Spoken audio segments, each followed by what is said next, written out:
जय श्री कृष्ण बच्चों।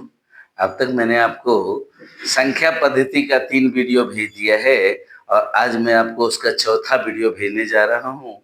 तो कल मैं आपको बता रहा था कि परिमेय संख्या के बारे में, जिसमें आपको बताया था अशांत और आवर्ती। अशांत शांत तो बिल्कुल परिमेय में चला जाएगा, अशांत भी और आवर्ती हो भी परिमेय में होगा। अगर अशांत हो और अनावर्ती हो, कहने का मतलब वो आप भाग देते जा रहे हैं, देते जा रहे हैं, देते जा रहे हैं, कटने का नाम ही नहीं ले रहा है, तो वो कहलाता है अशांत अनावर्ती। और वही बच्चों होता है अपरिमेय संख्या। तो आज जो मैं आपको बताऊंगा अपरिमेय संख्या के बारे में ही बताऊंगा। ठीक है सभी बच्चे। तो सबसे पहले तो हम लोग जान लें परिमेय संख्या को क्यू से सूचित किया जाता है। किससे सूचित किया जाता है बच्चों? क्यू से सूचित किया जाता है। अब उसके आगे बढ़ जाते हैं। अपरिमेय संख्या, अपरिमेय संख्या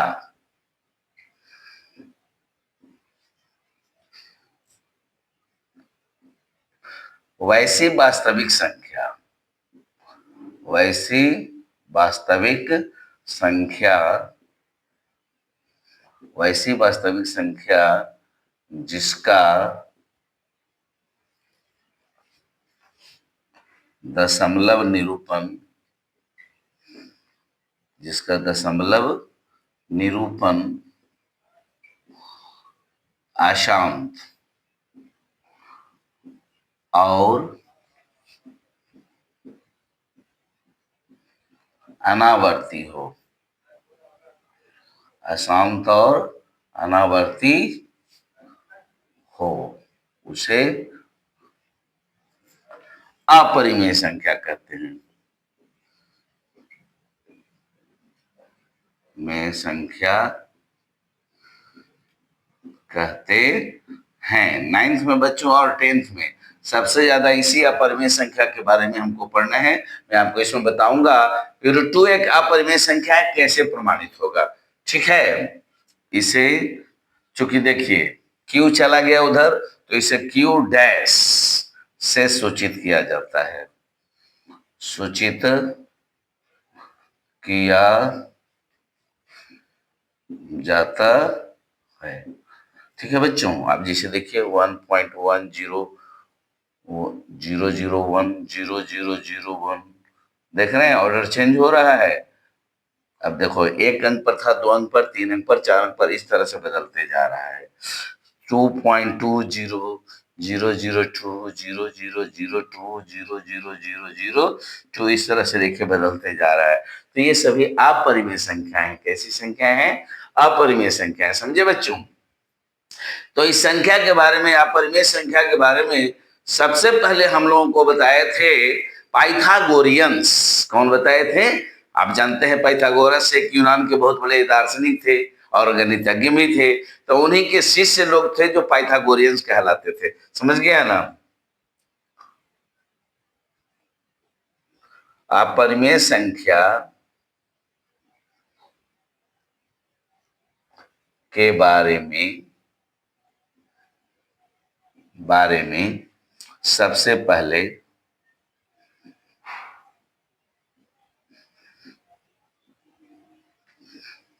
यूनान के दार्शनिक और गणितज्ञ, यूनान के दार्शनिक और गणितज्ञ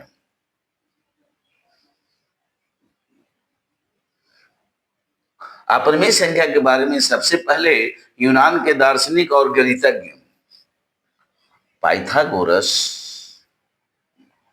पाइथागोरस के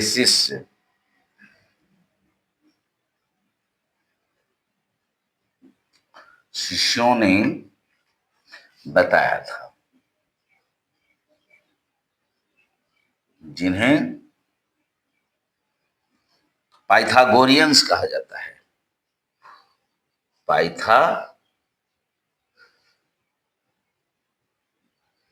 पाइथागोरियंस कहा जाता है। कोई अगर आपसे पूछ दे कि अपरिमेय संख्या के बारे में सबसे पहले किसने बताया, तो बताइएगा यूनान के दार्शनिक और गणितज्ञ पाइथागोरस के शिष्य पाइथागोरियंस ने इसे सबसे पहले बताया था। तो इतना आप लोग नोट कर लें, फिर मैं इसके आगे आपको बताऊंगा।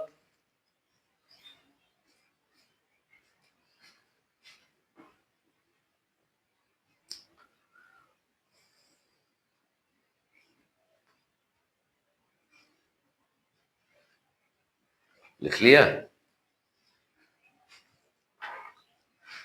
ठीक है बच्चों,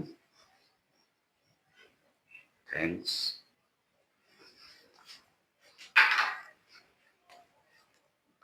√2 एक अपरिमेय संख्या है।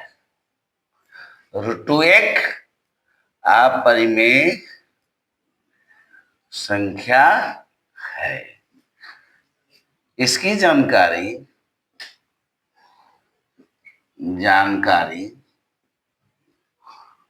सबसे पहले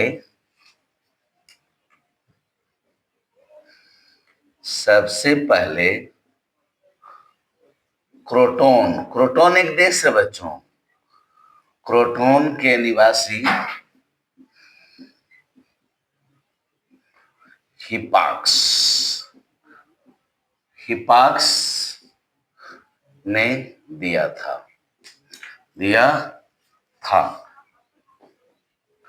लेकिन दुर्भाग्यवश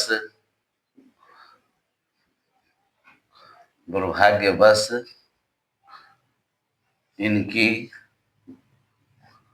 मृत्यु हो गई।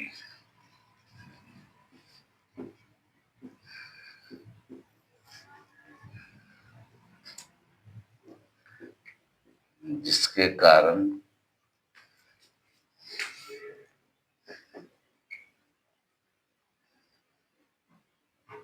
उनका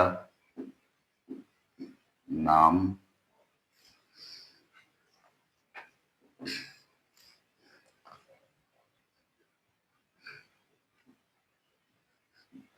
अज्ञात हो गया।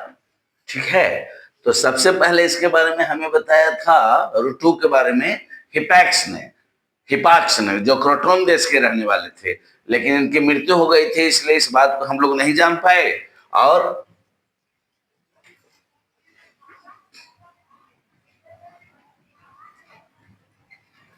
ठीक है बच्चों, तो ये हम लोग देख रहे थे अपरिमेय संख्या के बारे में। अब मैं आपको एक छोटा सा बता देता हूं कि √2 को संख्या रेखा पर कैसे हम निरूपित कर सकते हैं। फिर मैं ये भी बताऊंगा √2 एक अपरिमेय संख्या है कैसे। ठीक है बच्चों, तो ये हमारा नंबर लाइन है, ये हमारा 0 है, ये हमारा 1 है, ये हमारा 2 है, इस तरह से जाता है। अब 1 पे आप 90 डिग्री खड़ा करेंगे। क्या करेंगे आप? 90 डिग्री खड़ा करेंगे। ठीक है बच्चों, और जितना 0 से 1 की दूरी है इतना इसमें से काट लेंगे आप, इस तरह से काट लेंगे। यहाँ ए दे देंगे, यहाँ आप बी लिख देंगे। ठीक है, तो देखिए ये भी एक हो गया, ये भी एक हो गया।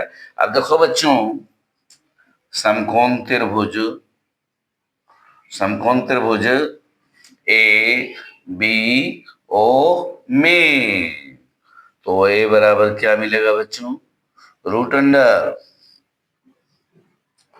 OB² plus AB²। तो OA बराबर आपको मिलेगा √अंडर 1 + 1, यहाँ भी स्क्वायर, यहाँ भी स्क्वायर लगा दीजिएगा। तो OA बराबर क्या मिलेगा बच्चों? 1 + 1, यानी OA बराबर आपका क्या मिलेगा? √2। तो ये जो लंबाई आपको आएगा यही आपको होगा √2। यही जानकारी हिपैक्स ने दिया था हम लोगों को। हिपैक्स नामक आदमी ने यही जानकारी √2 की खोज करी थी सबसे पहले। इसलिए इनकी आत्मा की शांति के लिए आज हम लोग अवश्य इस बात को याद करें कि √2 को हिपैक्स नामक आदमी ने खोजा था। फिर मैं आपको बताऊंगा √3, √5, √7, इस तरह से आगे। इसमें हेरोडोटस ने क्या हमारा सहयोग दिया है, साइरिन के निवासियों ने क्या योगदान दिया, लैम्बर्ट और लीजेंड्रे ने क्या किया, ये आगे आने वाले वीडियो में आपको बताऊंगा। अभी तत्काल हम लोग यहाँ तक √2 एक संख्या रेखा पर कैसे दर्शाया जाएगा ये आप लोग करके हमको दिखाएंगे। यहाँ तक आपका ये वीडियो में हुआ, इसके आगे मैं आपको अगले वीडियो में बताऊंगा। जय श्री कृष्ण।